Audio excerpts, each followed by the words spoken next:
Go. Continue. Hey, how are you? I'm good. How are you? Good, good. Long time no see. I know, right? Absolutely. So this is going to be your first book club discussion about your book, right? Yes, yes, yes, yes. And I am super Awesome. excited. Yes, me too. I have my questions. Uh-oh. It was quite the read. Oh my goodness gracious. Did you enjoy it? Yes, hey Monique, hey everyone who's joining in. It was quite a read. I don't think I was ready for your book at all. I was reading this and I was telling my husband, I was like, oh, did you know? Yes, Monique, you love I wasn't ready for this book. This book, you should have titled this, Are You Ready? Like wait a minute. Wait 1 minute. Yes, yes, yes, yes. I can't wait to ask all questions about like the process of how you like, and were you comfortable with everything you were writing, or was that a struggle? Like, woo, it was a lot. Yes, Let's buckle up. dive in. I'm ready. Awesome, awesome, awesome. Okay. Well, I think we have, let's see, checking the tablet to see what time we have. I think we have, oh, no, it's 7 o'clock, right? Yes. All right, so let's go. So welcome for everyone who's joining us. This is the Dressing Roommate Book Club. This is the April Book Club meeting. I'm here with model, author, domestic violence awareness advocate, Kerri Davis. How are you? I'm wonderful. Yay. I'm so happy to be here. So excited. Awesome. Awesome, awesome. I guess first, just for everyone tuning in, if you could just go into your story as to like how you became the woman you are, how you became an advocate and an author. Okay. Well, I am a survivor of domestic abuse. I was in a marriage for 8.5 years, got divorced in 2011. And when I got divorced, I kind of went through what I would call an identity crisis. You know, it was a period of time when I just really felt lost. I felt like I was a little disconnected from who I authentically am. And I wasn't really sure who I was because I had changed so much because of, the relationship that I had and even previous relationships. I don't think I ever really got a foothold on who I am as a person. So at that point, when I went through the crisis, I was determined that, you know what, I knew that life had to be more than what I had experienced up to that point. At the same time, it was the same year that I turned 40. So, you kind of go through a transition with that anyway. Yes. So in discovering my authenticity, that's when I wanted to give back to the community. I knew there was something in me that was like, I want to give back, but what should I do? What should I gravitate towards? What cause is something that is close to me? Initially, I thought about breast cancer because I had a couple of people in my family that were affected by breast cancer, and my sister-in-law passed away actually 2 years after my divorce, and it was due, it all started with breast cancer. She was battling it during that time. And so I said, well, maybe I could connect with that. I can relate to that. But it didn't feel personal enough for me. I wanted something that was going to really hit me close to home. And so domestic violence was that thing. I battled a little bit with coming out with my story because, there's a lot of stigmatism. There's a lot of shame associated with it. I even had some people that are in my family that was like, oh, you don't want everybody in your business like that. You don't want everybody, knowing what you went through like that. Like some of that stuff you need to keep. And I felt like that's a problem. That's a problem in society today. So I connected with an organization here in Alabama known as Crisis Services of North Alabama. I started just on my own doing fundraisers for them, and then they invited me to become a board member. So from there, it just kind of like lit a fire under me to really get into this advocacy and really, just be open and authentic in telling my story, in hopes that it would help others, you know, that were in it, that had come out of it, had gone through the same similar things that I had gone through as far as the identity crisis piece. Absolutely. Okay. And so with that, for everyone tuning in, hey, Nina, hey, everyone joining, you know, so, you know, as a person who survived domestic violence and you decided to kind of use the art of writing as a medium to share a bit of your story, as well as reach out to the community for other people going through this, how did you formulate these characters, and if you could describe, you know, who are the two main ladies that we follow their journey of love, of hate, of, you know, everything in between, and how did you get to kind of using them as the, I guess, the speakers or the face of the story? Well, you know, Natasha, when I started writing this book, it actually contained two totally different characters. It was a stereotypical, and I don't want to give away too much for those who haven't read it, but it was a stereotypical relationship, but something about that just didn't feel right. It didn't sit right with me because, you know, we kind of normalize abuse these days when it comes to a man and a woman. You know, it's like, oh, you know, everybody has their issues, everybody has their problems, you know, everybody fights, everybody disagrees. You know, it has become a little bit normalized, unless it's really extreme, like somebody, you know, gets hurt or gets killed or something like that. But so I felt like it was a little muted, those two characters, the original two characters. So I felt like I needed something that was going to just grab your attention. Gotcha. So that's where I ended up with the story with Sydney and Alexa. And, you know, Sydney, her character came forth first, of course, because she's the victim. And when I sat down to kind of tell her story, I didn't want to just dive into the relationship that she was in that was causing, you know, her to be in this abusive situation. I kind of wanted to give you a little bit of background on how she ended up, because that's one of the main things that I get asked a lot when I go out and I speak is, you know, how do people end up in these relationships and why do they stay? Like, you know, even people that are in the relationships that don't necessarily realize that they're in these relationships, you know, they don't necessarily understand how they end up there. I've even had a couple people to say, I keep ending up in these abusive situations, and I don't know what it is about me that is attracting these abusive individuals. So, so I wanted to kind of, you know, bring people along in the story to help them understand that there are things that happen even prior to the relationship that affect you ending up in these situations where, you know, someone is manipulating, someone is very narcissistic and is taking advantage of, you know, this power and this control that they want to have over you. And how did you get comfortable writing kind of a story of a lesbian and a bisexual? Because, you know, I think it's interesting, right? Because, you know, as a heterosexual woman, I feel like, you know, could I speak to every heterosexual narrative? No, but it's like a whole other ball game to like reach out and share that story. What type of, I guess, research or background work did you do to be able to, do you feel, to kind of be true to that narrative? Well, it's funny that you asked me that. You know, that's probably one of the main questions I get asked about. You know, it's like, how do you know about lesbian and bisexual relationships? Let me just state for the record, I am heterosexual, but I do have friends.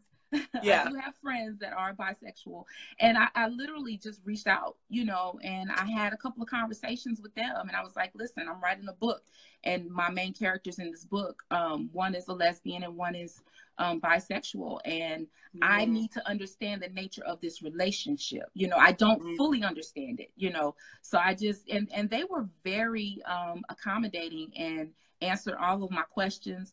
Also, surprisingly, there's like a whole section on YouTube where women who are lesbian and bisexual, they do videos about what it's like to be in those types of relationships.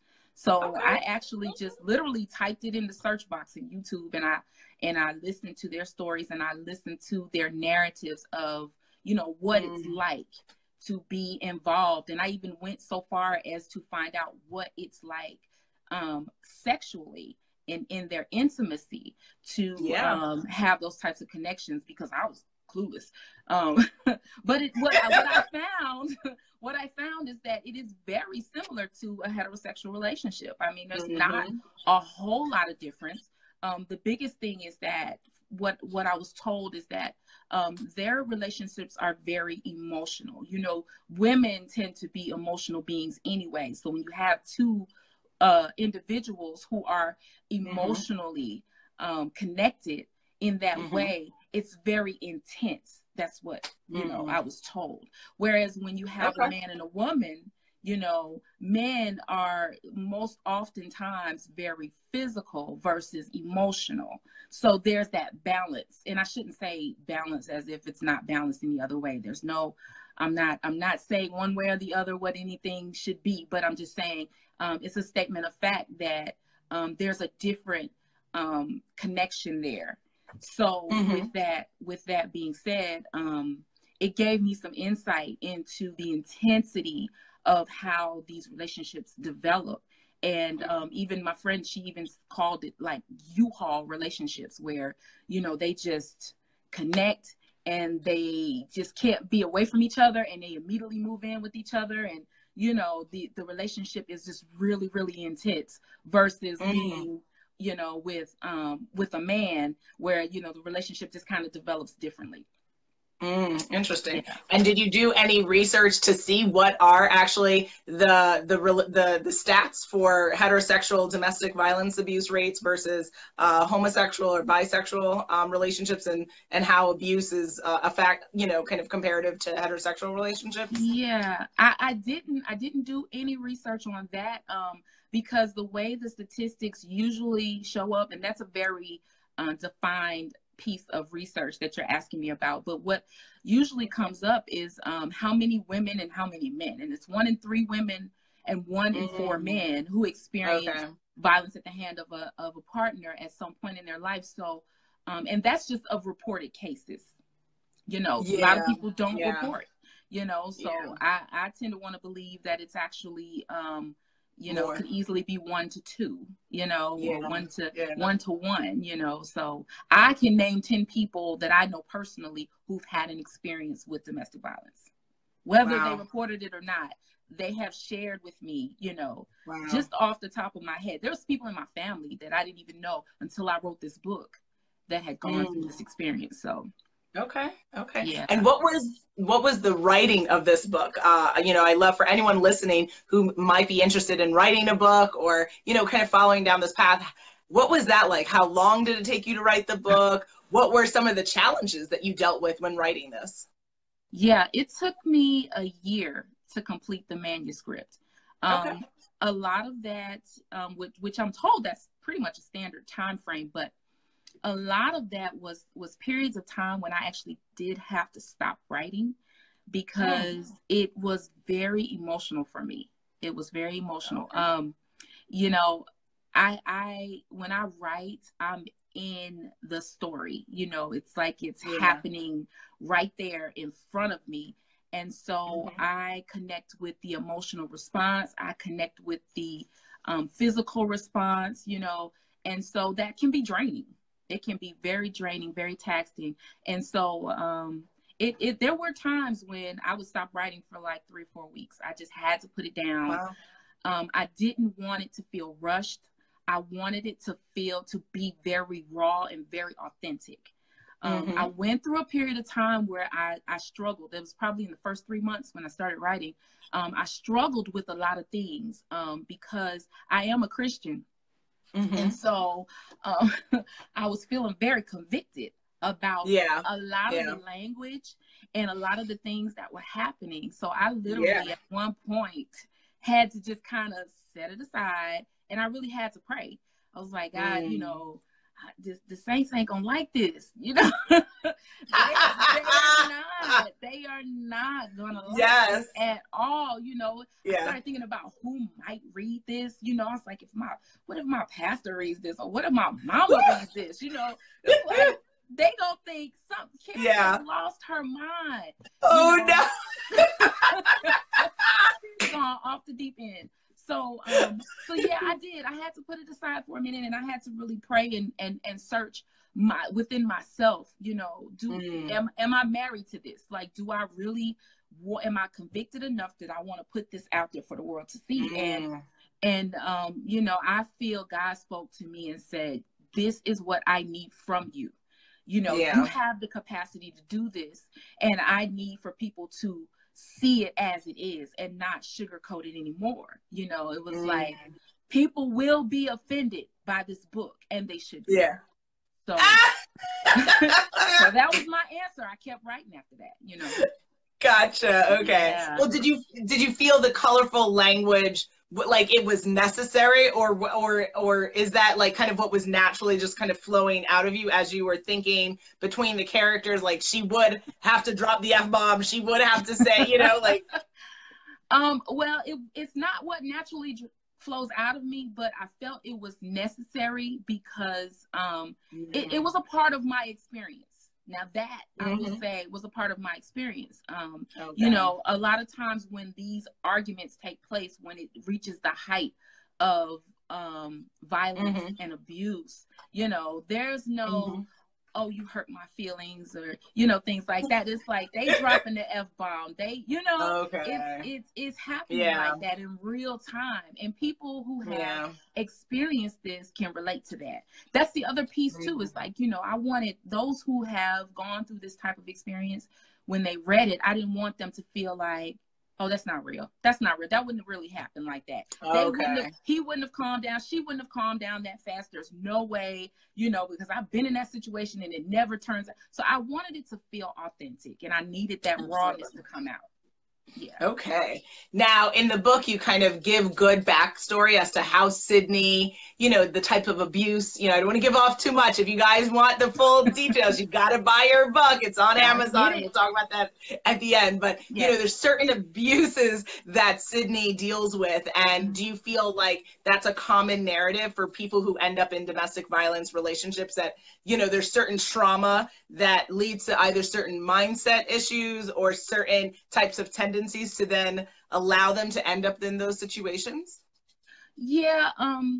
What has been my experience, like I said, when my situation ended and I had to go through the process of uncovering how it is that I ended up there. How did I end up with someone who was capable of doing that to me?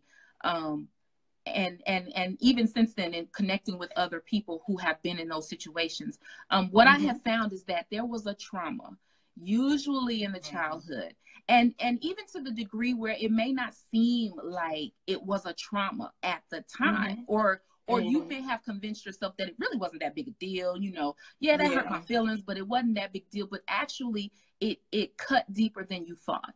You know, and it affected your decisions going forward from there. So in that sense, maybe not necessarily what Sydney experienced, her trauma, but there's usually some level of trauma at a very pivotal point in their childhood. Yeah. Interesting. Okay. And there gets to a point in the book which like totally blew my mind, where I don't even want to talk like because what it was happening, the part with Alexa's brother. Oh, yes. That was kind of, I felt like that was the pinnacle of, like, you know, if Sydney was to perform this act, and if you want to know, you've got to get the book. She performs this sexual... talking about what? I know. She's read the book, so. Okay, Monique, the part with Alexa's brother, and Sydney is asked to perform a sexual act. Yes, and you know, okay. So what led up to you making this ultimatum that Sydney had to perform for her to kind of get quote unquote back in good graces with her quote unquote lover? What was happening there? My mind is a dangerous place to be. Oh, wow. That's all I can say. Yeah, I actually heard a story, and I connected with someone when I did a speaking engagement in Nashville, and I was told a story that was similar to that. It wasn't exactly that. Actually, it was worse than that. So that was a muted version of it. But yeah, so that's I knew that was going to be in the story. I didn't know where it was going to happen, and I didn't know how it was going to happen. But as I'm writing the story, and as the relationship was deteriorating between Sydney and Alexa, the idea just came into my mind that, okay, she's really going to try to see, just how dedicated Sydney is to her. Just how far will she go for her? Yeah, so I was reading this and I was like, no, she didn't. Oh, no, she did not. Because, like, who would ask that? Like, guys, if you do not have the book, you need to get the book. This is ridiculous. That scene, I was like, I don't, oh my God, I can't.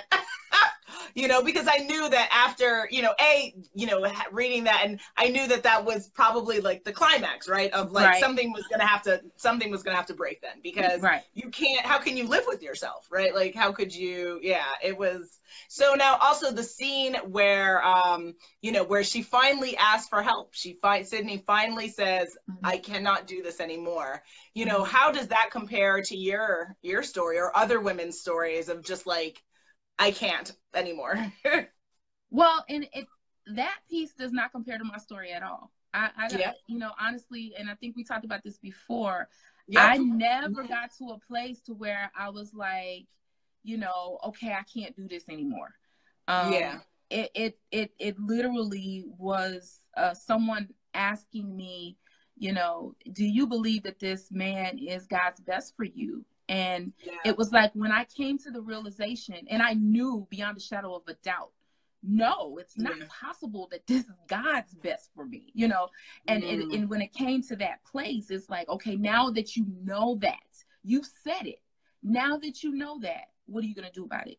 And even in that, I was kind of like, oh God, I need you to help me, because I don't know that I have the strength to do this. I don't know that I can just walk away, and so that what happens with her is actually the opposite of what happened with me, and I just wanted her to have that moment of strength.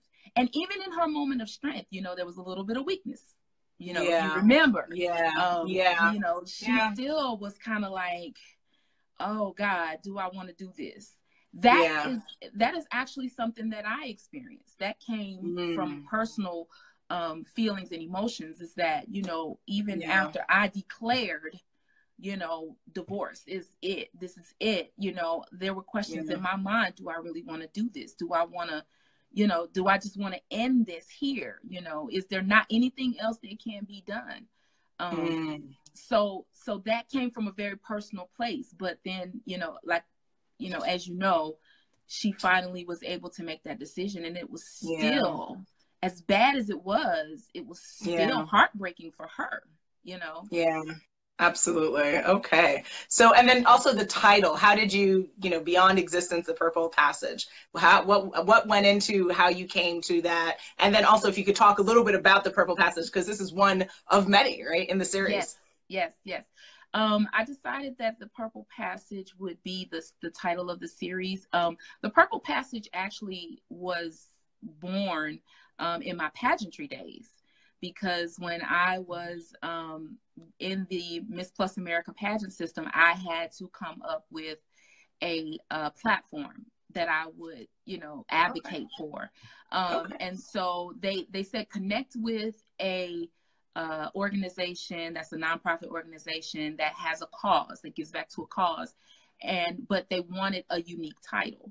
So I decided on the Purple Passage because purple is the color of the ribbon for domestic violence. And it's also my favorite color. And then the passage, I knew in my mind that it was a journey, specifically when I did that platform, it was speaking to the place in time right after you make the decision to end it. And then you're safe. You're no longer in threat mode, or crisis mode, but you still are going through an internal crisis because you're trying to figure out, now, who am I?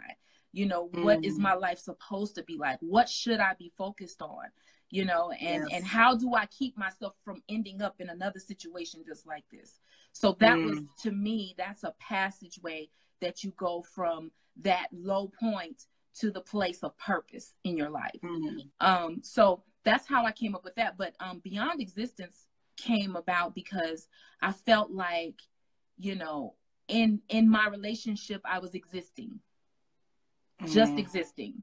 And I didn't feel like I was living my life. I felt like, you know, it was a routine, and I did what I had to do to survive, literally. Like, when I knew that situations were going to arise, somebody, you know, strange man speaking to me, or you know, a friend that I haven't seen in forever speaking to me at a time when I was with my spouse, and that was going to be a problem. So I'm thinking ahead of time in my mind, how am I going to diffuse this and not make this an issue, you know, without being embarrassed in this moment. So it was a survival day to day with things like that. So I felt like once you come out of that situation, you understand how to live your life. You realize you go through this passage to live your life and move beyond just existing. Absolutely. Thank you, Nina and Monique and everyone participating. Yes. And so I also don't want to also hog up our author. So if you guys have any questions, again, the book's name is Beyond Existence, The Purple Passage by Kerri Davis. Please start commenting now. Yep. Awesome. Thank you. Yeah. So that's the cover. It's beautiful. I have the ebook version. Please start writing in your questions so that, you know, even if we go a little bit over 30 minutes, hopefully, if you have some time, awesome. I want this to, you know, for her to answer any questions you have. And so I'm going to ask another question in the meantime, but if you have questions, start adding them in and commenting right now. And thanks for the likes and the hearts. So I guess my next question is also, you know, it was interesting throughout the book, there were moments where Sydney was getting commentary from people in her and Alexa's life and the band's life about, like, Alexa's crazy, like this girl is off the chain, like, you know, and she kept kind of rationalizing them. She kept saying, no, like, you just, you know, you don't know, she's, you know, she's a sensitive soul. Do you feel like that's common in domestic violence situations where everyone on the outside is like, girl, this person is crazy, and you, like, the person suffering doesn't see it, or is trying to, you know, make something else out of it so that they can, like, you know, justify being in the relationship? Yeah. Well, I think she wasn't necessarily trying to justify being in a relationship, but I feel that she was definitely trying to take up for Alexa. Because, you know, if you recall, they had that moment in Alexa's apartment when Alexa shared some very personal and intimate things with her. And that's where the connection happened, because Sydney could relate to her pain. So because of that, a lot of times victims will become the protector, you know, of their abuser. You know, they know what this person is doing is wrong, you know, because Sydney was very much aware of that. She was never delusional about that.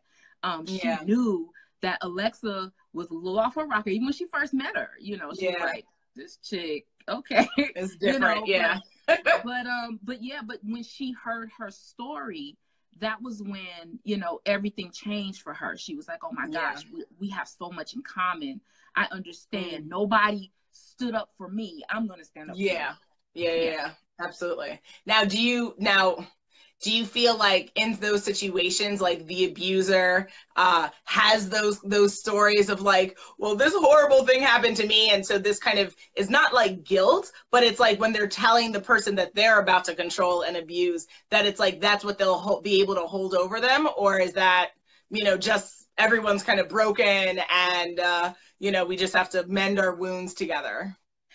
You know, I think in a lot of instances, I can't speak to all, but in a lot of instances that does take place, because hurt people. We know that. And I don't know if it's a tool to intentionally pull someone in, but I think that that's the connection. That's usually the connection. You know, I'm speaking from my own personal experience. That was a strong connection for me, was, you know, him sharing something very deep and hurtful from his past.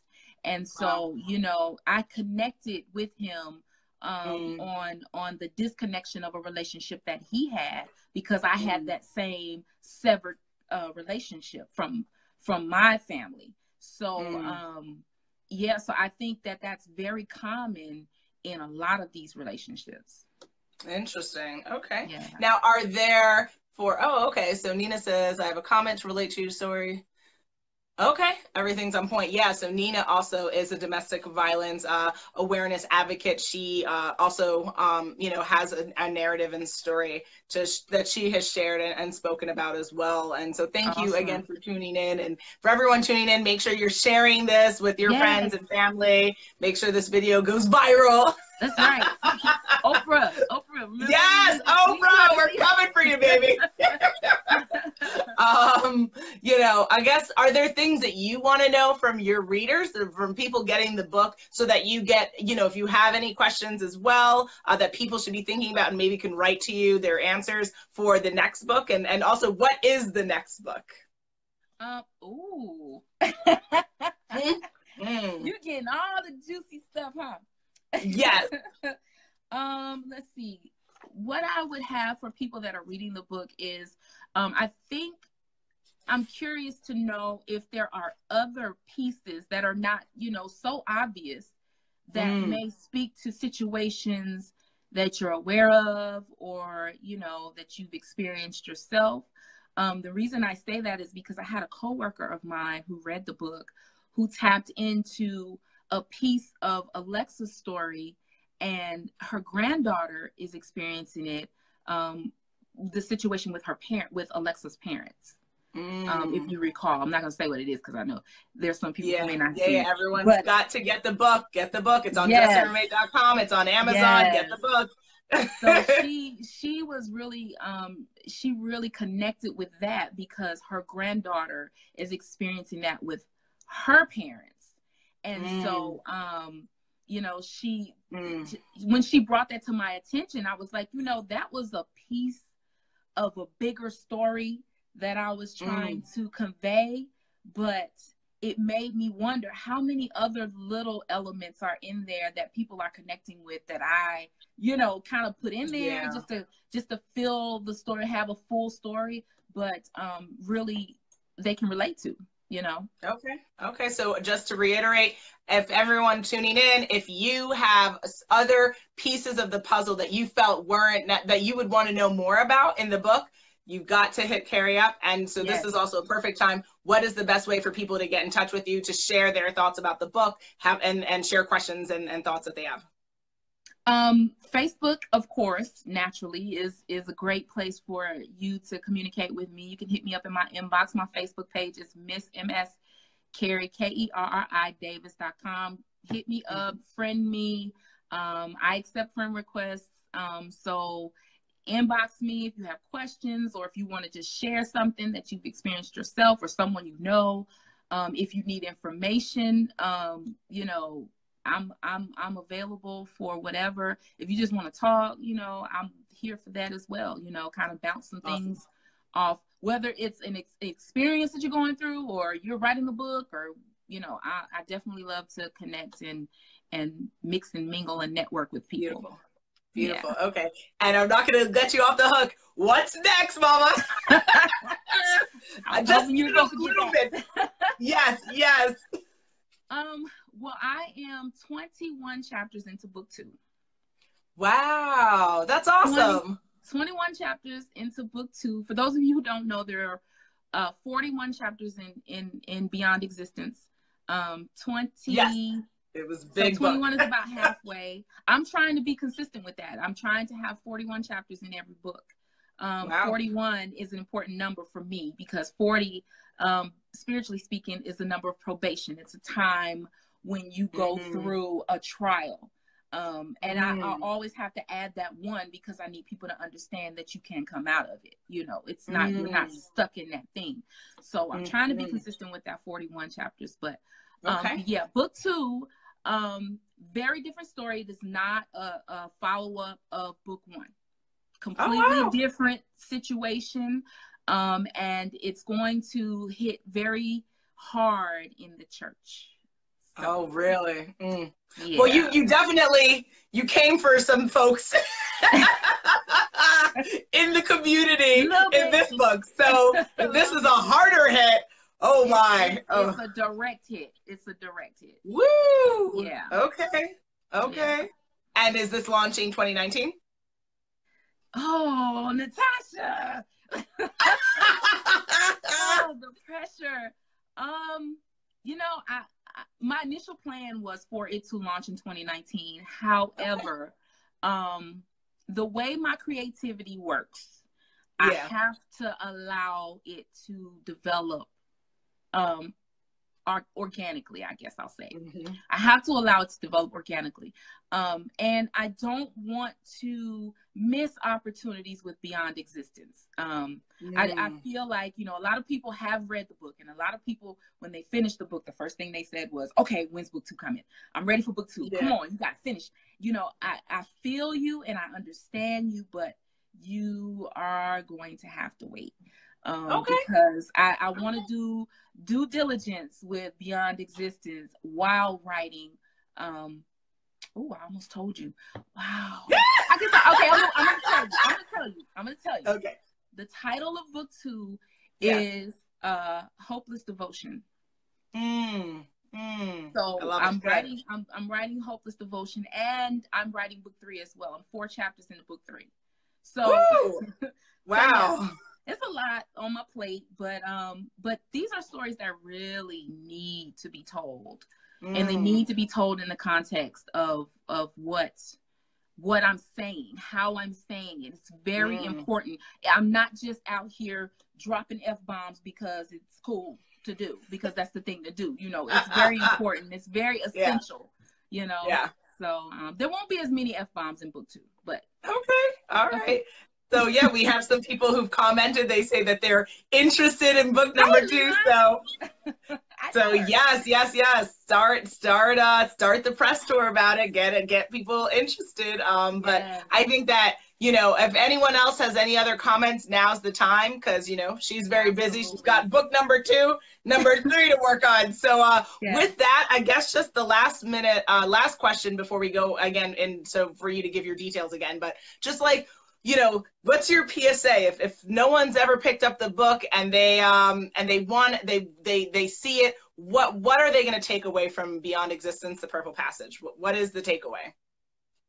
Oh wow. Well, I think the biggest takeaway is that no matter how bad your story is, there's always an opportunity for you to transform it. That was one of the big things that I wanted people to see about Sydney, is that, you know, she got very low. She got to a very low place, not just physically in the relationship, but within herself. If you think back on some of the conversations she was having in her head about what was happening, and life was happening without her. You know, if you think about what happened with her sister and, you know, her mentor and everything, life was happening without her. She felt like I'm missing out on life because I'm so focused on trying to please somebody who doesn't seem to be pleased with anything I do or say. The other piece that I really want people to understand is that all victims are not in situations that they can't remove themselves from. So a lot of times victims choose to remain, you know, because financially she could have left. You know, there were other opportunities where she could have just left, and she chose to stay. So when you look at someone who's in that situation and you say, I can't believe you're putting up with this. Why are you putting up with this? It runs a lot deeper than just the opportunity to leave. You know, absolutely. You have to choose yourself over anybody else. And I think when she decided to choose herself, that's when she was able to leave. So anybody in any situation, whether it's violence, whether it's verbal abuse, financial abuse, any situation, you can come out of it, and you can come out of it healthy and alive. Doesn't always have to be a dire situation. So Mm. Okay. I'm So reading. Monique I'm wrote, reading. Yeah. yeah. So can you touch on a little different kinds of abuse and how we can, okay. So yeah, so like, I guess, indicators of abuse, indicative signs. And Well, anytime someone is trying to control you, if there's a control factor, strong control factor, it's abusive. I mean, if you've ever seen the movie Gaslight, you know, you understand, you know, that man never put his hands on that woman ever. You know, it was all a psychological game for him, you know, to manipulate her. And, you know, he made her think she was crazy.